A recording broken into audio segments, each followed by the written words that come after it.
strong enough to bear the burdens that sometimes come living this thing called life? Am I wise enough to make the right decisions when I'm standing at the fork in the road? Sometimes I wonder and ponder, only to realize I'm not alone and there's nothing I have to do on my own, because I am the place where God lives, moves and breathes and has its being. I am the place where God shows up. I am the place where God lives, moves and breathes and has its being. I am the place where God shows up. Will I have enough to do the things I need to do to take care of myself? Will I have the health of mind and body to live a life of grace and wholeness? Sometimes I wonder and ponder, only to realize I'm not alone and there's nothing I have to do on my own, because I am the place where God lives, moves and breathes and has its being. I am the place where God shows up. I am the place where God lives, moves and breathes and has its being. I am the place where God shows up. I am the place. I love that song. That's I Am the Place Where God Shows Up by Eddie Watkins Jr., if you're not familiar with him. It's extra special to me because he was our guest artist at the when I went through graduation ceremony from ministerial school. So that was the song he played for all of us who were graduating. It was really nice. So with that, I am the place where God shows up, and so is everyone who is here right now and everyone who's listening to this. And good morning, world. First thing I'd like to do this morning is to thank our Sunday team. I'd like to thank Josh, our speaker, and I'd like to thank the other Josh, Jason. Sorry about that. I want to thank Jason for being our tech, and Maha for helping to set up, and for everyone who's here today.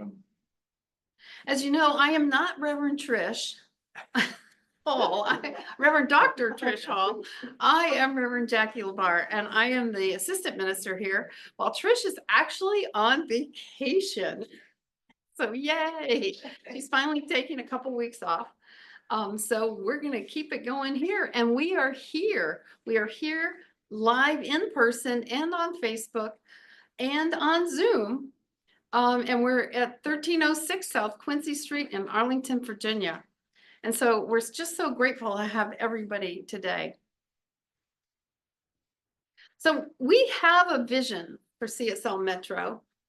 And those of you who are here in person, you have it on your paper that's on your seat. And we'll get that up. And you're welcome to read it with me or just sit and listen and let it kind of wash over you, whichever you prefer. The Center for Spiritual Living Metro is a dynamic force, a powerful science of mind presence in the heart of Washington, D.C. metro area. We attract, celebrate, and serve diverse populations, embracing unique expressions of the divine from all walks of life, locally and internationally. Our vibrant community, both online and in person, is transforming the world by awakening it to oneness and peace. Our multifaceted science and mind presence is a magnet for spiritual seekers. And what we do here at CSL Metro is we provide tools, spiritual tools for personal and global transformation that supports the humanity awakening to its spiritual magnificence. And so every time any one of us finds that magnificence a little bit more, we spread it all over the world, and it's like a ripple effect. So I want to welcome everyone. And now we're going to do our one little affirmation that we know is the truth of this organization. And we're going to say it out loud. We're going to say it with a lot of energy. You ready? You can stand up if you want, because you're more energetic when you stand up. Yes. Ready? And we're going to say, let's grow Metro. 1, 2, 3. Let's grow Metro. All right. Well, I'll introduce our, you can sit back down. Okay. We are growing, and we are going to continue to grow. Introducing practitioner of the day. I am Josh's practitioner of the day today, and that all of our practitioners are holding us in the highest consciousness. Here at CSL Metro, we have a cell phone policy of keep it on stun, as we say, or silent, but let people know you're here. Invite people to join us. Sign in to Facebook and check in here at CSL Metro. Now, there is an affirmation that we always start our gathering here with. And again, for those of you who are here in person, it's the Power for Good affirmation. And I'll let Jason put it up. And we can all say this out loud together. There is a power for good in the universe that is greater than I am. And I am using it now. I'm using it to do my part to create a world that works for all. Together, we inspire individuals to awaken to their own divinity. We are here to make a huge difference. I miss Frank's voice saying huge. Okay, so I'm going to ask everyone to just, after all this excitement, let's just center ourselves into that space that's within, that space where it's quiet. It's the space where nothing has ever been anything but oneness, love, peace, and joy. And as we center into that silent space, I invite you to just let this music wash over you and through you.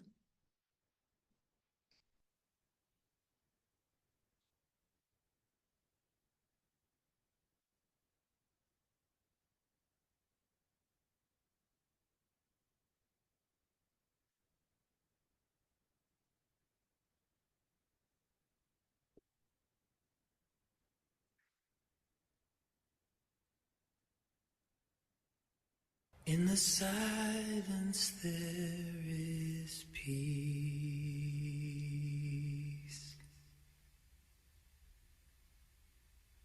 In the silence there is unspoken joy.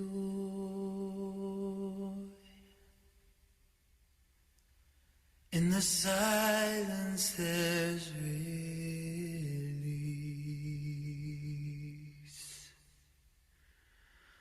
from a world full of chaos and noise.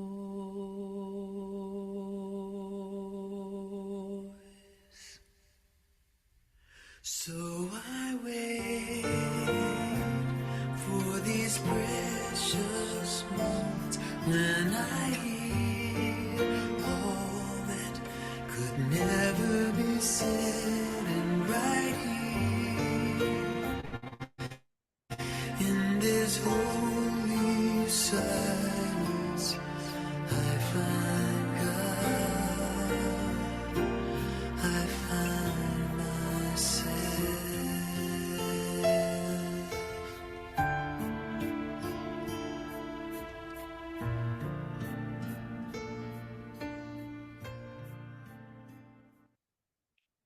And so in the silence, in that space of oneness within, I am brought back to that knowing that there is only one. There's only one life. There's only one power and presence that is the creator, animator, and sustainer of all that is, everything in the universe. And not just that universe that we know as planets and stars and empty space in the darkness and the vacuum, but it is everything. It is all that ever is, ever was, and ever will be. And knowing that I am created in that likeness, I am the essence of all that is, and that everyone here and everyone who hears my voice on Zoom, on Facebook, who listens to this later, everyone is an expression of this power and this presence, an expression of that which I choose to call God, even though it doesn't matter what I call it. It is love, it is joy, and it is beauty. And so knowing that, I know that there is a message here today that has been constructed, that has been downloaded, that has been brought to manifest form for each and every one of us, for we are all here by divine appointment. And it is the wisdom, the divine wisdom, the infinite intelligence and unconditional love which brings this message to us today. And so in that knowing, in excited anticipation of hearing the message that is made just for me, that is made just for you, I just let this whole time that we have go into the action of the law. I bless it, for it is a blessing for each and every one of us. And so I let it go, and I let it be, and let it unfold in its divine perfection. And so it is.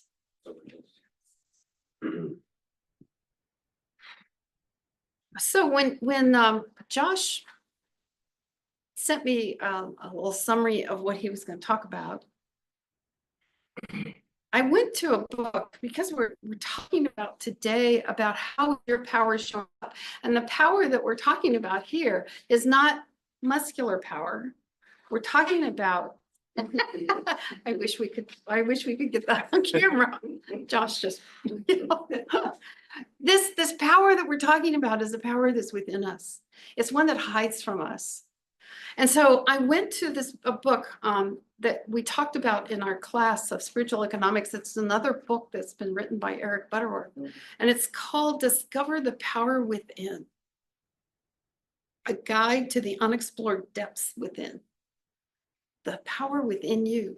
And so here's several of the readings that I couldn't make a decision. So Josh and I decided I'll just read them all. It's not that much. So the first one is a quote from Charles Fillmore, who is the co-founder of Unity. God's greatest gift to man is the power of thought, through which he can incorporate into his consciousness the mind of God. And so Butterworth says, when you are seasoned with the salt of truth, your own body of knowledge suddenly reveals a new dimension. The principle of relativity is made practical in a new concept of unitivity. Don't bother looking it up, it's not a word. He made that word up.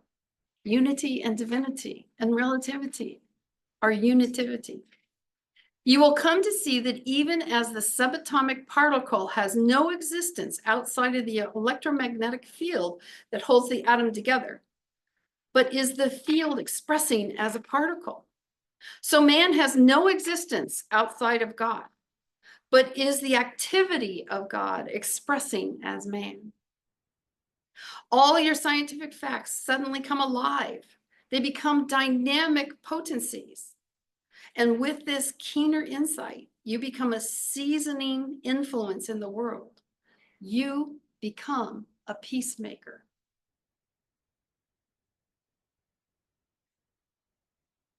Paul, the Apostle Paul said, stir up the gift of God, which is in thee. And that's in Timothy 2:6. And reality wasn't, and really, wasn't that the true mission of Jesus? To help all people to discover the light energy within themselves and to let it shine. There are reserves of light within you, but they must be discovered and released. And this last one is, now we know that the nature of our being is such that it is only by a change in consciousness that outer conditions can really be altered. And this change in consciousness is the narrow gate and straightened way that Jesus speaks of. And as he says, the number of those who find it is mighty small. Why is this? Because of the pull of the way of the world about us. And Apostle Paul goes on to say in Romans 12:2, be not conformed to this world, but be ye transformed by the renewing of your mind. Here in just 16 words, Paul reveals both the great problem facing mankind today and also the key to man's salvation. Why do we not turn back even if we sense that the end is near? Because we are conformed to this world. And so it is there's music. We've got some more music. We'll do some more music, then I'll introduce our great speaker for today.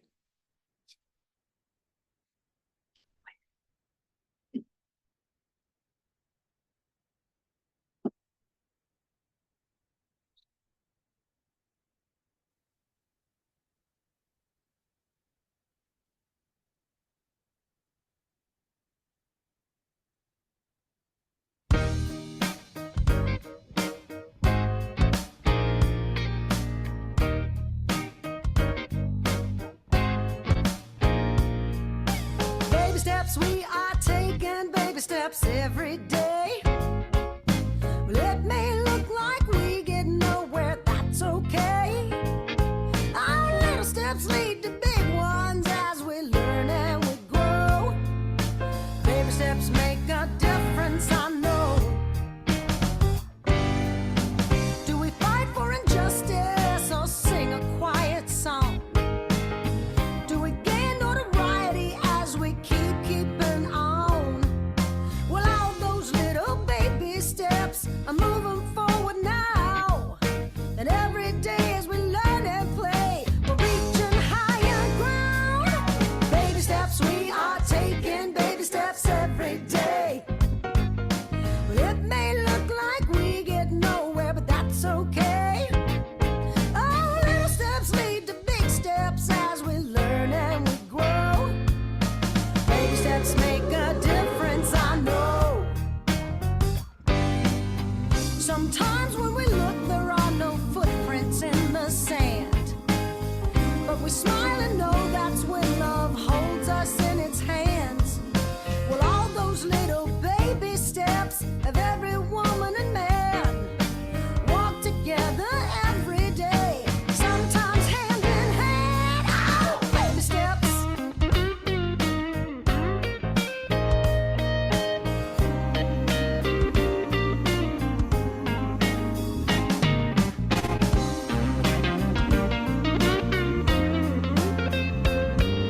Well, all those little baby steps are moving forward now. And every day we learn and play and reach the higher ground. Oh, baby steps we are taking, baby steps every day. Well, it may look like we get nowhere, but that's okay. Our little steps turn to big steps as we learn and we grow. Baby steps make a difference, I know. Baby steps make a difference, I know.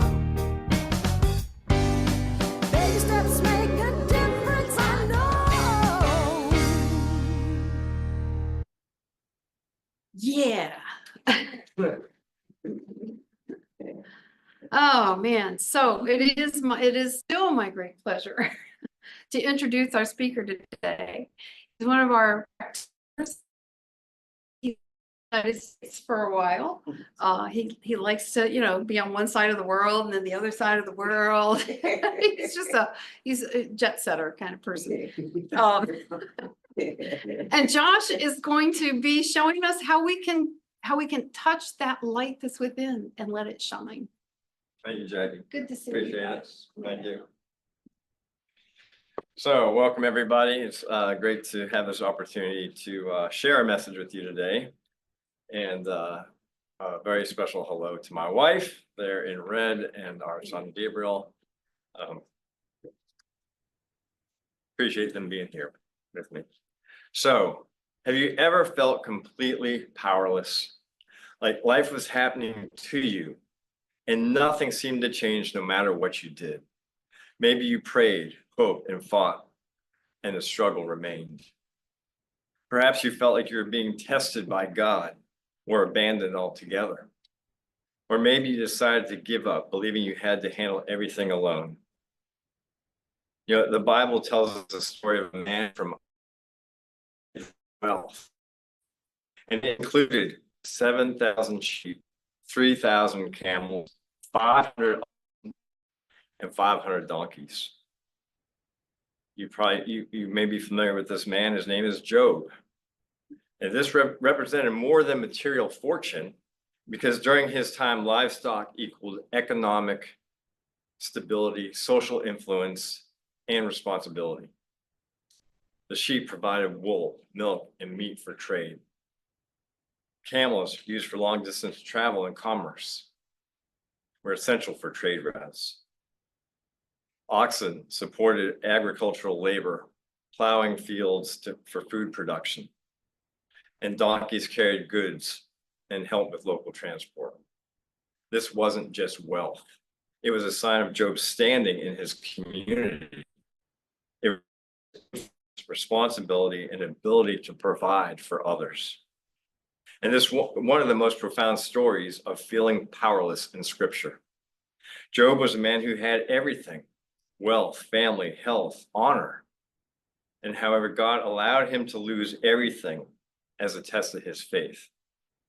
And in a series of devastating events, Job lost his possessions, his children, and his health. Stricken with grief and physical suffering, he found himself sitting in ashes, scraping the sores with broken pottery, feeling utterly abandoned by life and by God. And in his misery, Job struggled with the questions of why? Why had this happened to him? Why was he being punished? Why had he lived a righteous life? His friends advised him to curse God and give up, but Job persisted. And though he felt powerless and abandoned, he cried out to God, expressing his anger, confusion, and pain, revealing the depth of his human vulnerability. And despite powerlessness, Job never fully lost faith.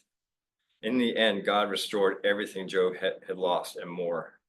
And the story demonstrates that even when life feels out of control and we feel like victims of circumstance, there is power in faith, perseverance, and surrendering to divine wisdom.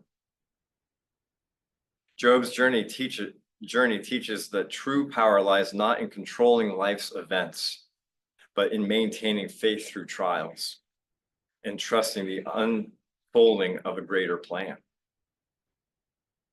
But Job's story is not just about loss. It's about what happens when we awaken to the truth of who we really are.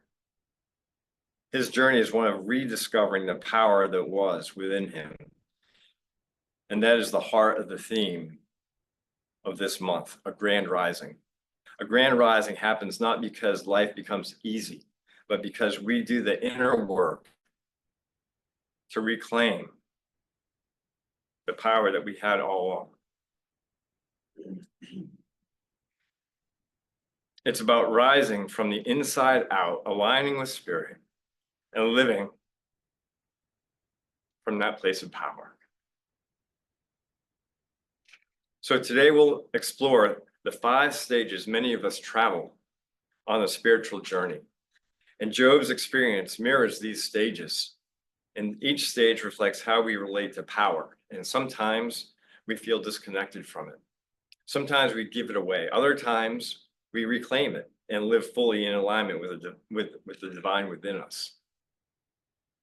And so the 5 stages will be belief in a force greater than yourself. And yet this is the belief of a force that is greater than us, but outside of us. And at this stage, we sense something greater than ourselves, and it feels distant and disconnected. And then we get the belief of an external but punitive God, the we're bad people syndrome. Here we see God as a judge, rewarding or punishing us, and we feel unworthy. Third, rejection of external religion. Denial of God, tapping into ego and self. So when this belief no longer serves us, that of the previous following, we reject faith altogether and rely on ourselves. Fourth is discovering God within. This is science of mind, use of the law. When we awaken to the truth that God is within us, and we learn to align with spirit through affirmative prayer. And fifth, living in flow, being one with divine substance, and reaching a place of flow where we no longer strive or manipulate outcomes, but trust the divine flow within us. You know, many of us begin our spiritual journey with a sense that there is something greater than ourselves, that something greater than ourselves exists. We might call it universe, fate, divine will. But this force feels distant at this stage. It operates outside of us and beyond our reach. We believe in it, but we don't know how to connect with it personally. So before Job's trials, he believed divine blessings brought order and stability to his life. His sense of security was tied to his external successes, his livestock, family, social status. Job trusted that life would stay stable if he followed the rules and did everything right. Job's worldview was, if I do good, I'll be blessed. If I do wrong, I'll suffer. And this belief reflects transactional relationship with the divine, a view many of us start with, one that I definitely had as a younger person. And we believe that external events reflect divine favor, not realizing that real power lies within us. So think of people who equate their success or failure with how aligned they are with God's will or good luck. When things are going well, they feel very secure. But if life takes a sudden turn, they feel abandoned, powerless, or punished, just like Job. Do we still feel disconnected from power? Even today, many of us continue to operate at the early stage of belief, sensing that a greater power exists, but feeling as though it's separate from us. So I have 2 questions. So for each stage, I'm gonna ask 2 questions. And so just as you hear this question, just internalize it and ask it of yourself. Do I feel that power is beyond me? Like something I have to earn or to beg for?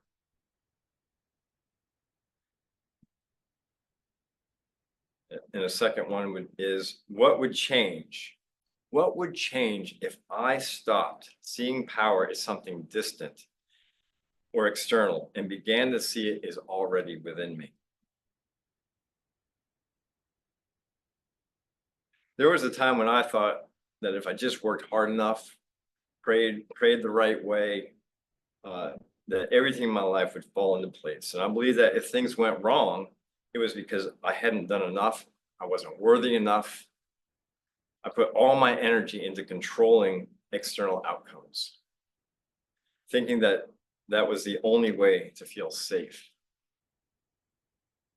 But like Job, I discovered that real power wasn't something I had to earn. It was something I had already within me. And at this stage, Job's sense of powerlessness was directly tied to his belief that external blessings define his worth. His wealth, family status gave him a sense of control, but when those were taken away, he felt utterly disconnected from any sense of power. And this mirrors how we feel when we place our identity in our job, relationship, or achievements.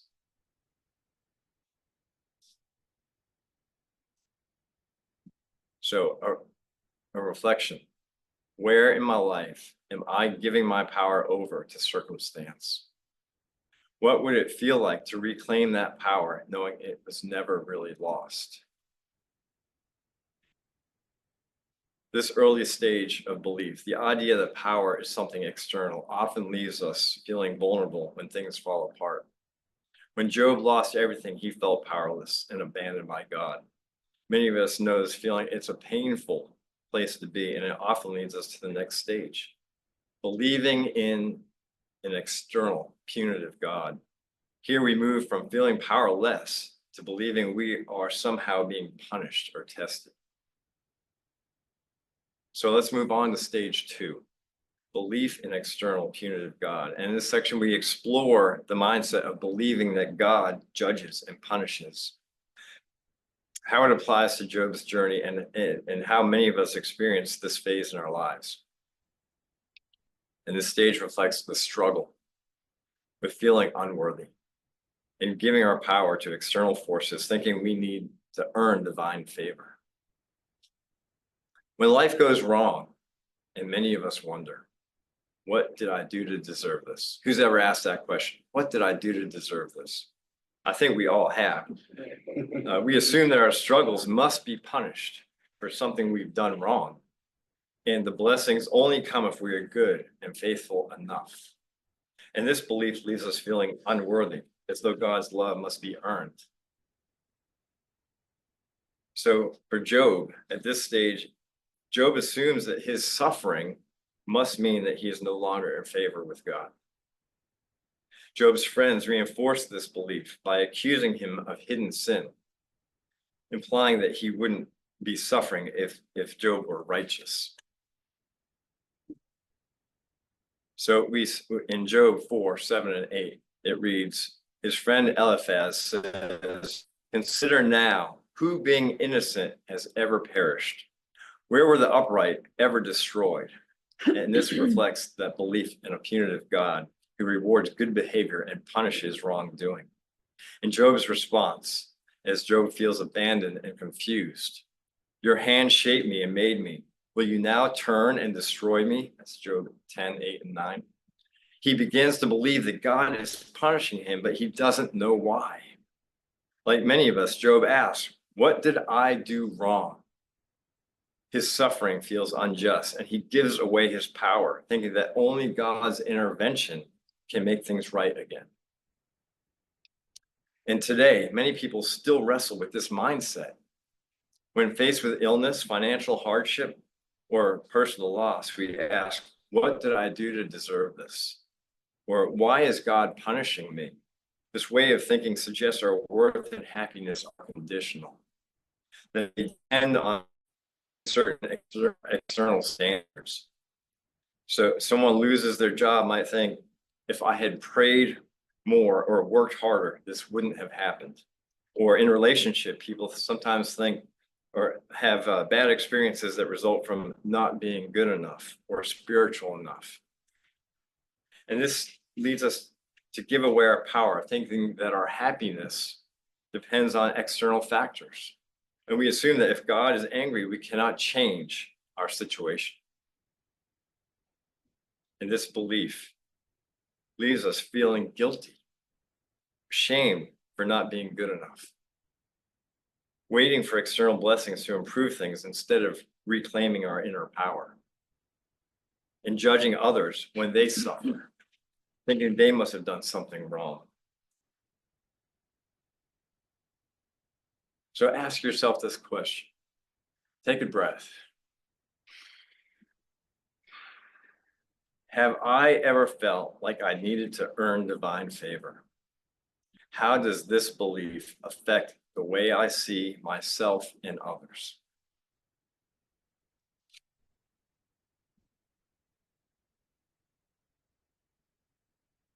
I remember times in my life when I thought every setback was a sign I was doing something wrong. Whether it didn't matter what it was. It could be doing poorly on a test, or so I started my I started my spiritual journey the day I was born, but I became more conscious and more aware. I entered phase 2 of the punitive God phase in the campus ministries. And so I spent a lot of time praying and asking for God's help and helping to get through college, by the way, which took me a long time, 7 years. But, and I remember just praying and thinking, I just have to work harder and things will get better. And it was exhausting. And I spent much of my life that way. Those who know me know that I believe in hard work. And But what I didn't realize at the time was that God's love was never conditional. And I always felt like it was conditional. And neither was my ability to reclaim my power. So next up is connecting, we transition to stage 3, which is rejection of external religion. So like I said, I spent about 12 years in the campus ministries and with the Church of Christ. International Churches of Christ. And so many of us, like Job, we reach a breaking point. We grow tired of feeling judged and punished, which I certainly did, and reject external religion altogether, some of us. And we think, if I can't earn God's favor, then maybe I don't need God at all. So rejection of external religion, denial of God, tapping into ego and self. I'm really good at that, by the way. Having ego and self. So frustrated, we might decide to reject external religion. And in doing so, we swing to the other extreme, right? That's what we do. We swing the pendulum one way, and then it doesn't work. Something tips. We have a tipping point, and we swing it the other way. So now it's relying solely on ego, self, and personal achievement to create meaning and security. And this stage is often accompanied by, if I can't earn God's favor, maybe I don't need it at all. I've got to figure this out on my own. So in despair, Job wrestled with God, expressing anger, confusion, frustration, and questioned whether God was just and felt abandoned in his time of need. Job says in 13, 23, and 24, how many wrongs and sins have I committed? Why do you hide your face and consider me your enemy? This passage captures Job's struggles. He feels disconnected, frustrated, doubting the fairness of a God who seems distant and unresponsive. And like many of us, Job tried to make sense of his suffering, the all-pervasive why question coming across from the lady in the red dress in the Philippines. Is she smiling? She's no. So he tried to make sense of his suffering without comfort of spiritual connection. And this marks the point where we often turn away from external religion, again, relying on ourselves. And many people in this stage adopt the mindset, if I don't have God, then I have to rely on myself. This can lead to a focus on external achievements, like I said, as a way to find purpose and power. Chasing career success, that's prevalent in America, at least in Northern Virginia, right? That's the center of the universe with the White House and all of our government here. Seeking control in relationships or finances and believing we must handle everything on our own. Defining self-worth by material wealth or public image instead of spiritual alignment. But while ego-driven pursuits may offer temporary satisfaction, they often leave us feeling empty and exhausted. Without the deeper connection to spirit, we become trapped in cycles of striving.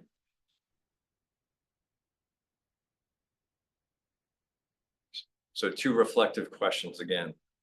Pausing, take this internally for yourself.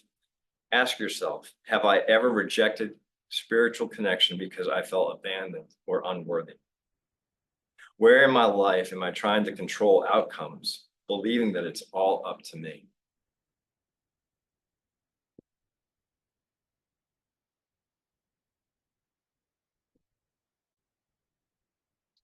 I remember I remember when I stopped relying on spiritual practices.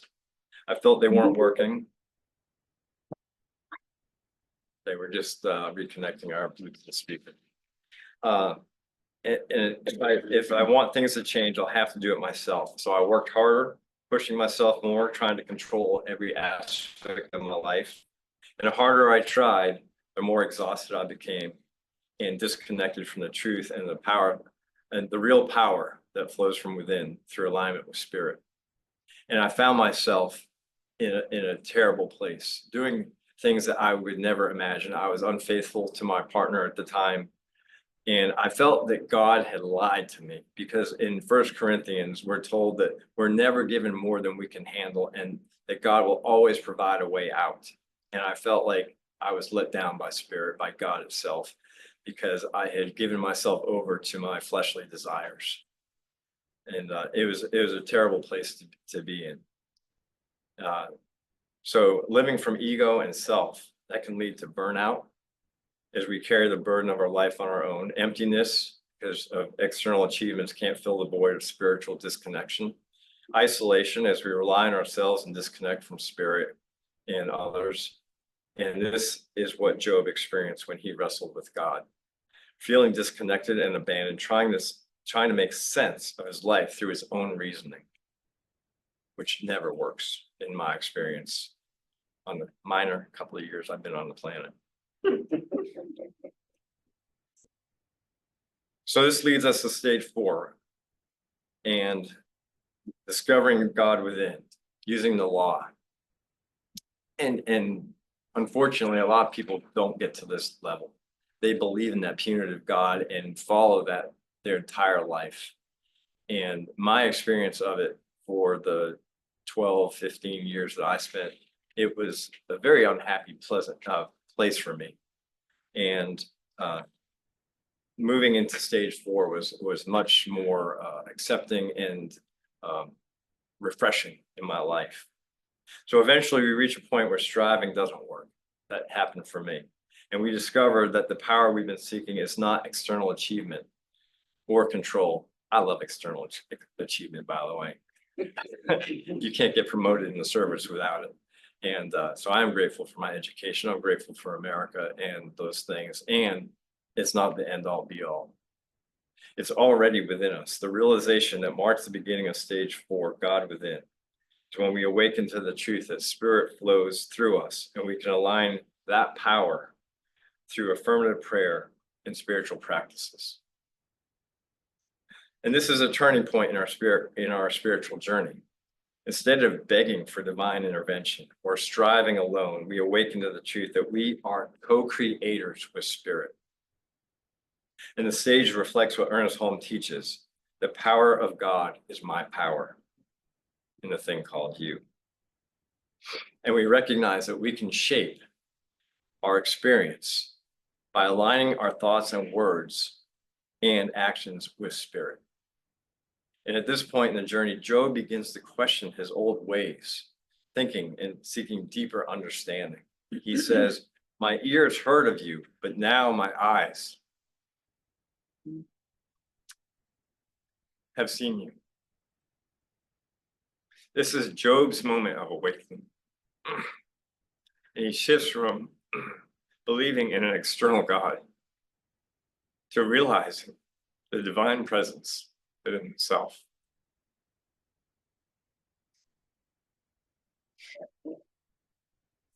So this inner awakening marks the beginning of true restoration, not just of Job's wealth, but of his sense of peace and alignment. The real transformation happens within him before anything changes on the outside. Change must always come from the inside out, not from the outside in. And so frequently we're taught to change the external and we forget the internal. So in this stage, we discover that we're not victims of circumstance. We are co-creators with spirit. We realize that if all there is the spirit, the divine, universal law, or God itself, then there can be nowhere that God is not. That was a revelation for me, because I always felt like God was a external force, that God was punishing me or rewarding me based on how good I was or how bad I was and what my thoughts were.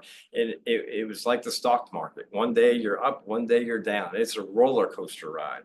And there was no stability in that kind of feeling that one day you're a sinner and one day you're a saint. It's like, how many times do you need to be baptized to be saved? I can't tell you how many times I took the plunge trying to make myself feel better. And it doesn't work, but it didn't work for me. Maybe it'll work for you. It doesn't work for me.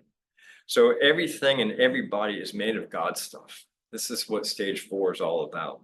Think of a fish swimming in the water. Jackie shared this the other day, right? It's surrounded by what? Substance. Just like us, we're surrounded by air. It's all God stuff. We're all one with it. All substance is present where we are. This means there's no condemnation. There is no punishment. Okay.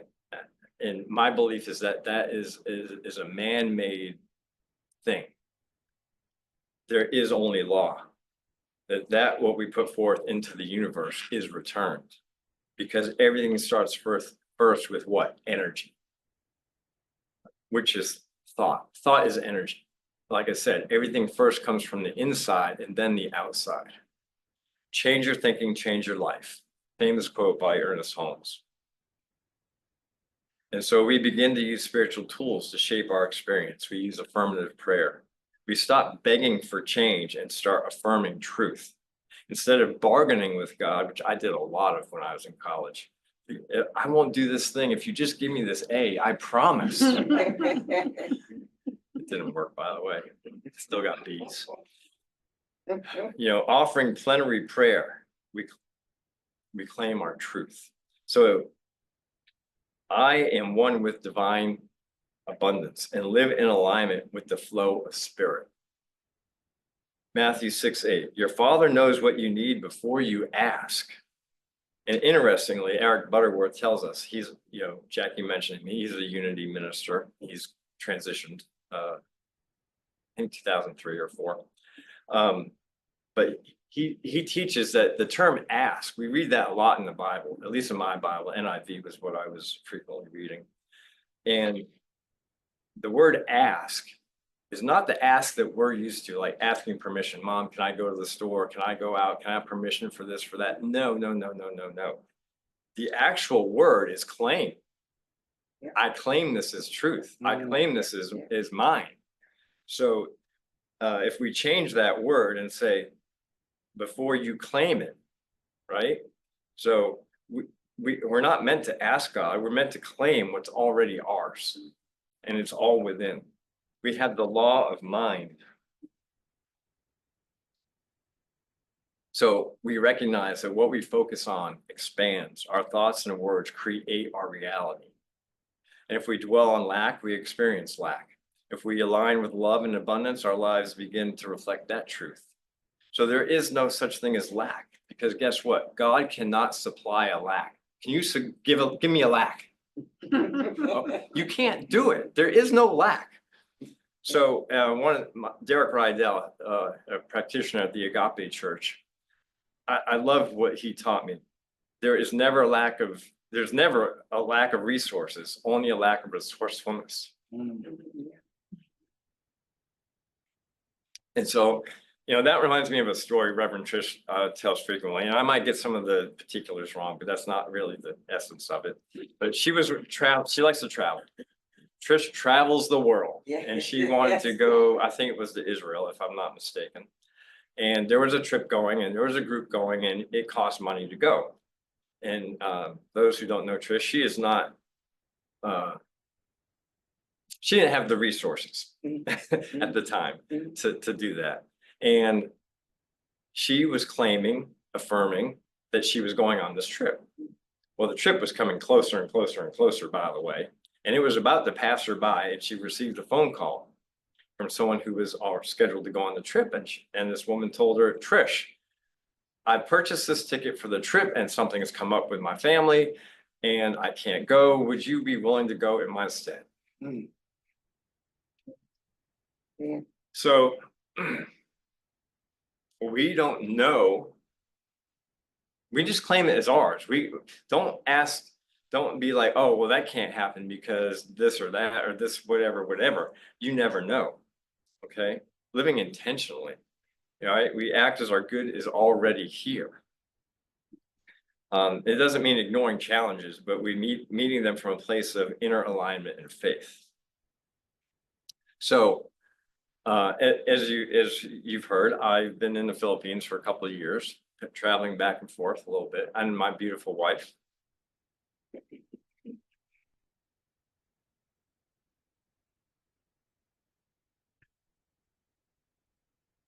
She always makes me emotional.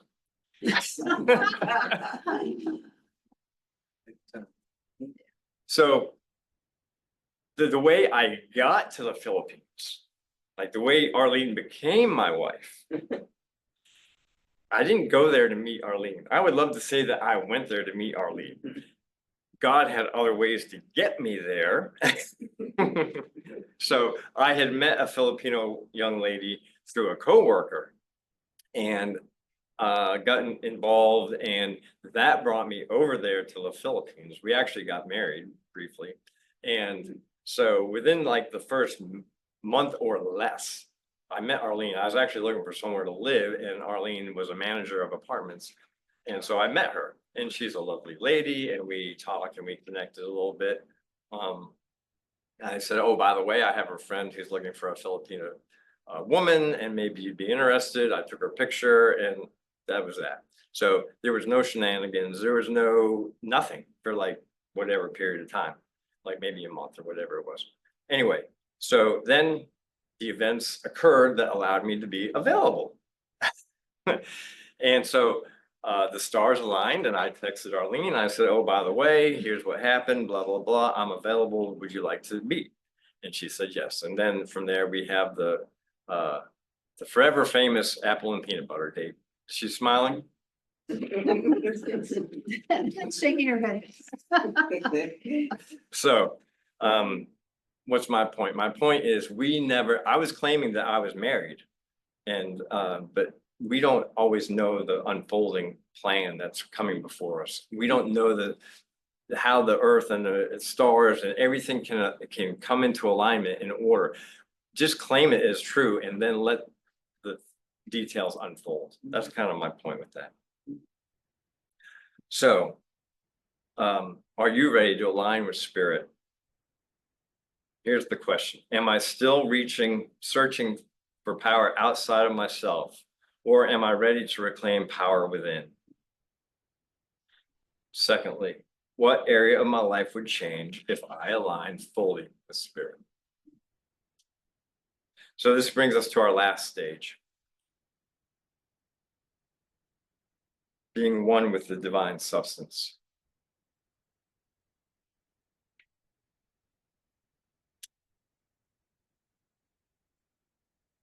Sorry, I lost my place for just a moment.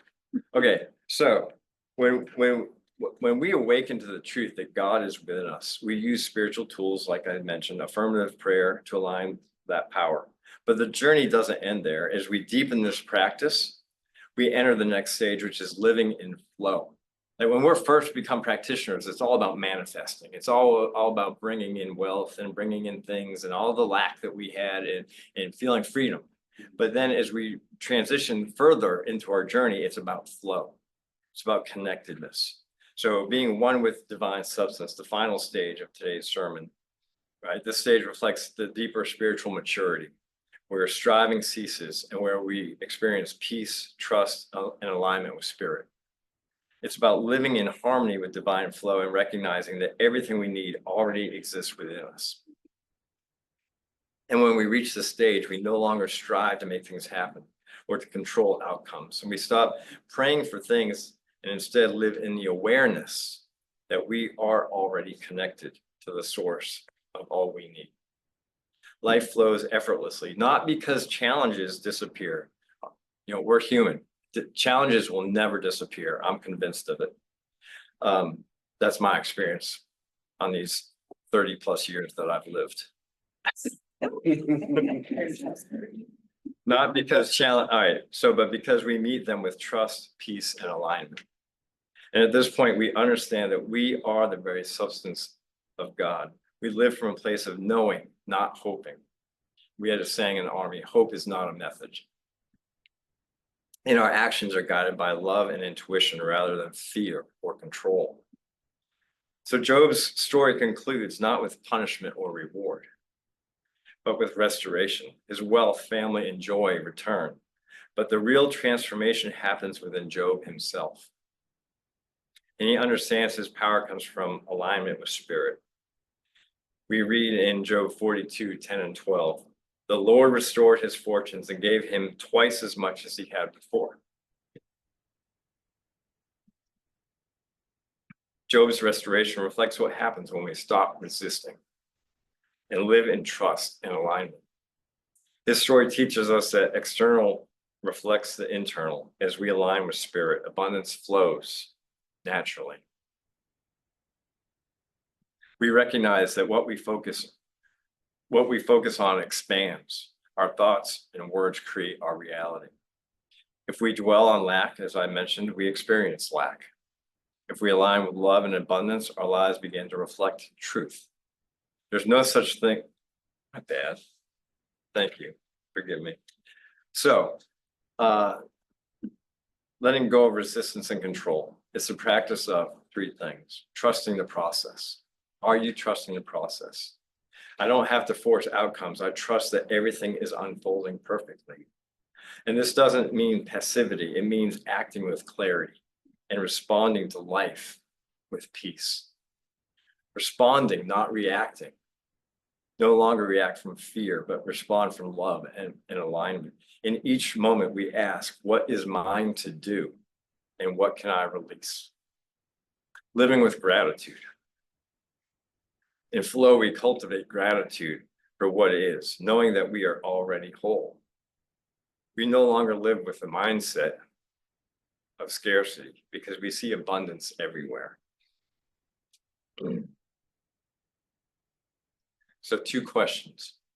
Where in my life am I still striving or forcing outcomes? What would happen if I trusted the flow of spirit more deeply?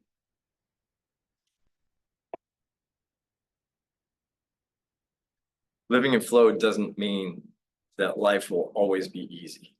Don't let people fool you into thinking being spiritual is a recipe for ease. It doesn't happen. It does mean that we'll meet every moment with trust, love, and alignment. When we live from this place, we know that everything we need is already within us. Life becomes not something we control, but something we co-create with spirit as our constant companion. Job's journey shows us that power isn't found in wealth, status, or external achievements. Maybe just a little kidding. It's found within us. His story is one of loss and restoration, not just of his possessions, but of his inner connection to spirit. He discovered that the power he sought was never outside of him, and it was with him the entire time. So like Job, we all go through stages in our own way. At first, we believe power is something distant, something we have to earn or control. Then we might reject religion or faith altogether, thinking we need to do everything ourselves. But as we continue on this journey and awaken to the truth that God is not outside us, we are the very substance of the divine. And finally, we reach the place where we stop striving and live in alignment with the flow of spirit, trusting that everything we need is already within. And this grand rising is a rising from within, where we step boldly into the truth of who we are. So life is not a spectator sport. You've been given free will, the keys to your inner power and a divine purpose. The invitation today is to reclaim that power, not to strive, but to align with the flow of spirit within you. Where in your life are you still striving or trying to control outcomes? Where are you giving away your power, away to circumstances or others? Take one step this week to reclaim that power, whether it's through prayer, a moment of silence, choosing love over fear, or in a challenging situation. Engage your community. Your power becomes even more meaningful when it's shared. So where can you bring your authentic self into service? Is there someone you can support, encourage, or simply be present for? And affirm the truth of who you are. So I stand in my power. This is what I'm affirming for everyone. I stand in my power as a presence for good, knowing that spirit flows through me as my very being. So remember, you don't need to wait for life to get easier or for circumstances to change. Your power is already within you, waiting to be expressed when you align with spirit. You live and flow with no striving required. This is your grand rising. Step into it boldly, knowing that everything you need is already yours, and so it is. Gonna be the first on the dance floor, the first to raise my hand, the first to state my opinion, the first to take a stand. I won't play it safe and wait for a sign. I'm gonna throw myself out there and let my light shine. Let it shine, let it shine. I'll let my big, bright, brilliant beam of radiant light shine. Ow!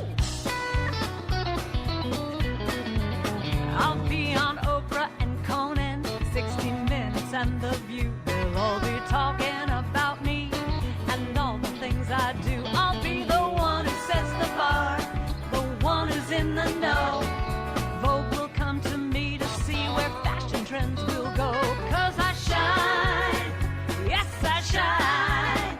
I let my big, bright, brilliant beam of radiant light shine. For too many years I hid my light, fearing I was too much and who I was just wasn't right. Then I heard this voice from within and up above saying, you're here to be a shining light and give and receive love. So I'm going for my dreams, nothing's in my way. Carpe diem is my mantra, I practice kindness every day. I take time to connect, I take time to have fun. I wanna know I've used up every drop before my life is done. So I shine, yes I shine. I let my big, bright, brilliant beam of radiant light shine.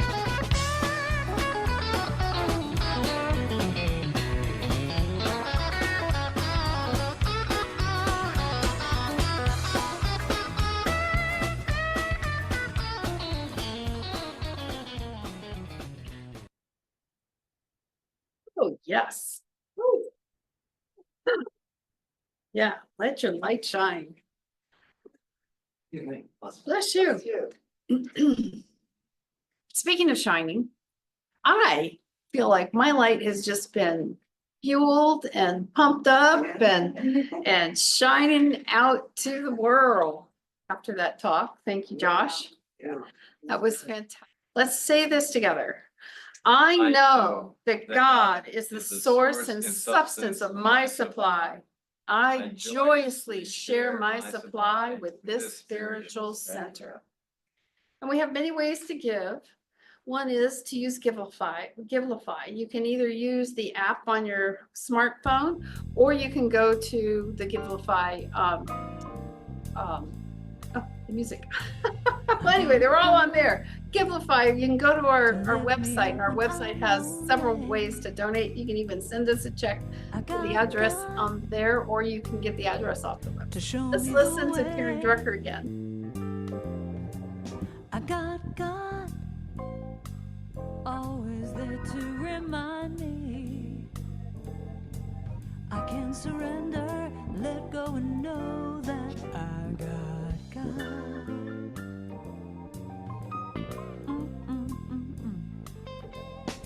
Every time I feel separation and I'm feeling so all alone, I call out to spirit, and that sweet voice of love just leads me back home. I got God, to lift me up when I'm lonely. I got God, to show me the way.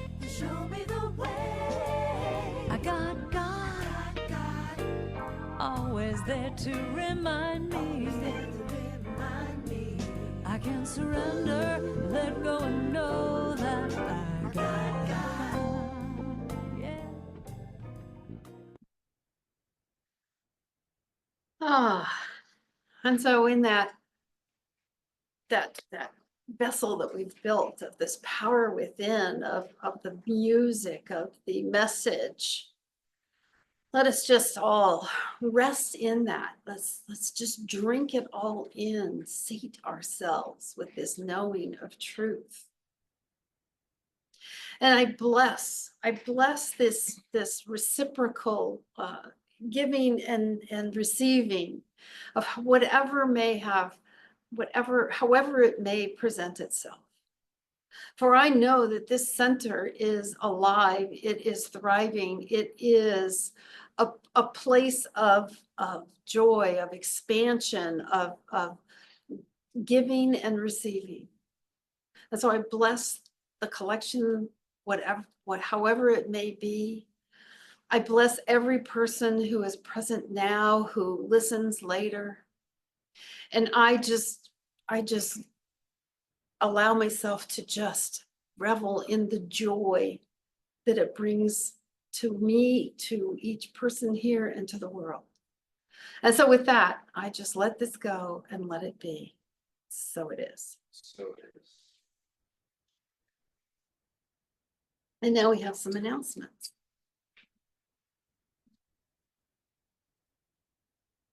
So right now, on Thursday, we started the class called Spiritual Economics. It kind of sounds like it might be dry, but I promise you it's not. This is not talking about money specifically, although there is a focus on that. It's talking about what really is prosperity.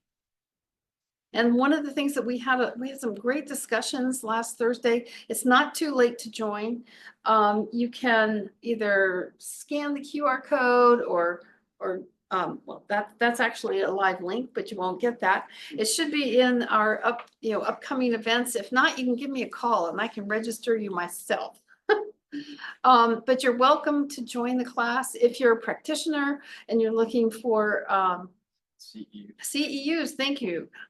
We have a discount on the price. It's $240 for the 8 weeks, although we're extending it over 10 weeks because I have a Halloween commitment.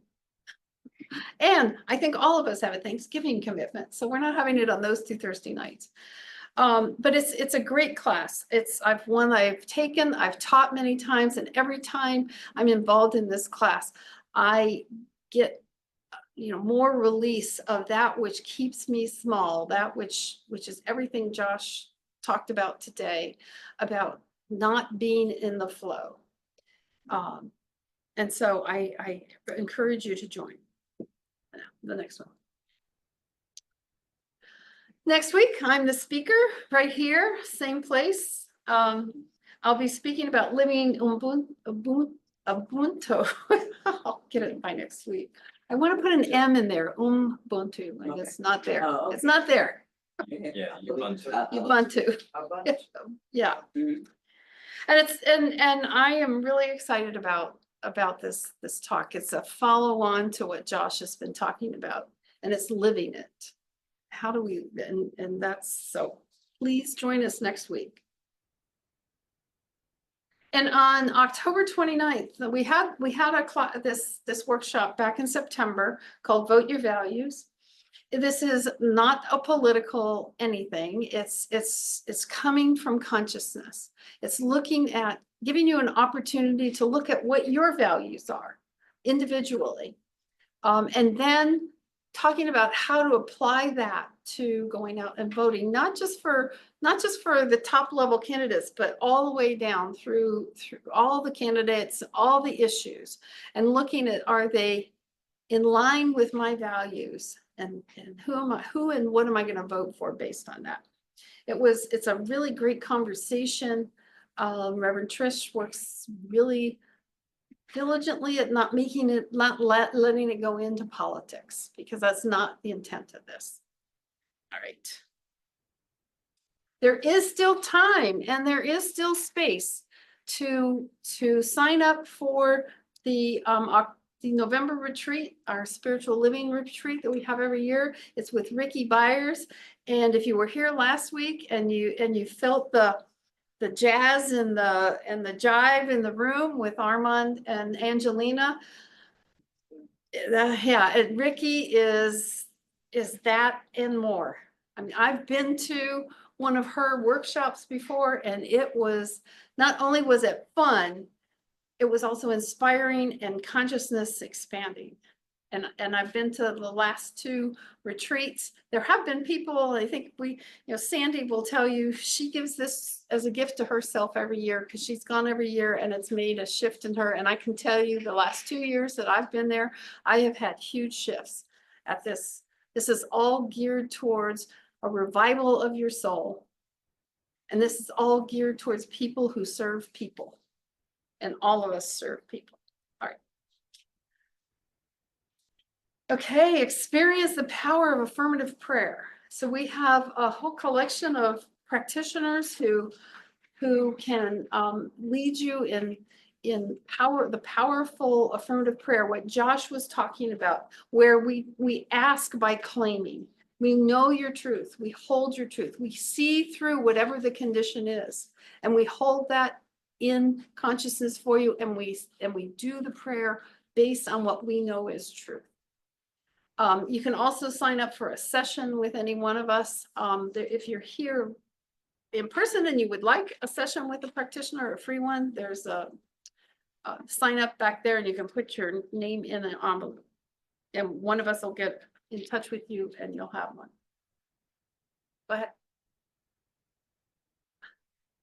We do have meditation opportunities. The weekday meditation is on sabbatical while Reverend Trish is on vacation, enjoying herself with her family. So it'll start back up on the 25th of October, I believe. And we also, and that's from 8 to 8:45. We also have Sunday here at 9:15 to 9:45. And on the first Wednesday of the month at 7:30, we have light visioning. Okay. And social time. If you're here, stay in the library. You can stay on Zoom. The other thing is we do have a practitioner meeting after. Yes, we do. Don't look at me like that. You all got the email?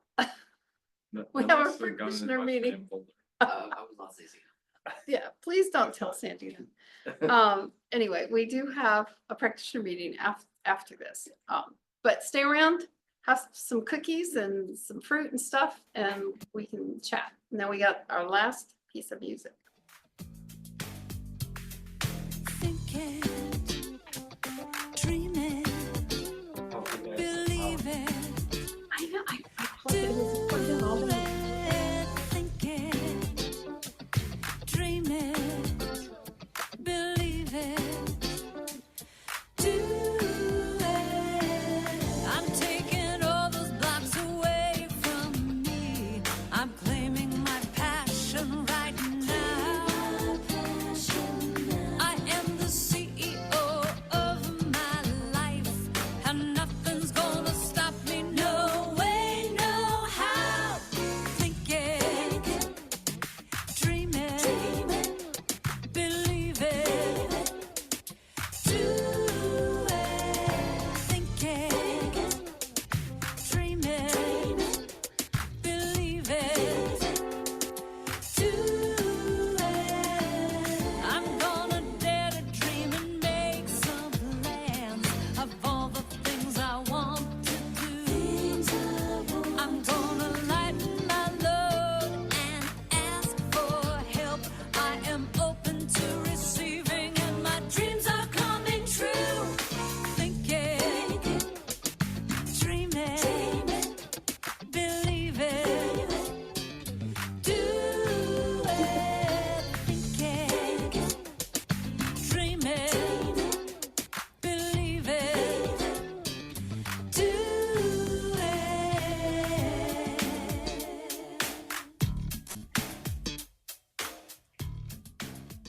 Okay, now our final affirmation.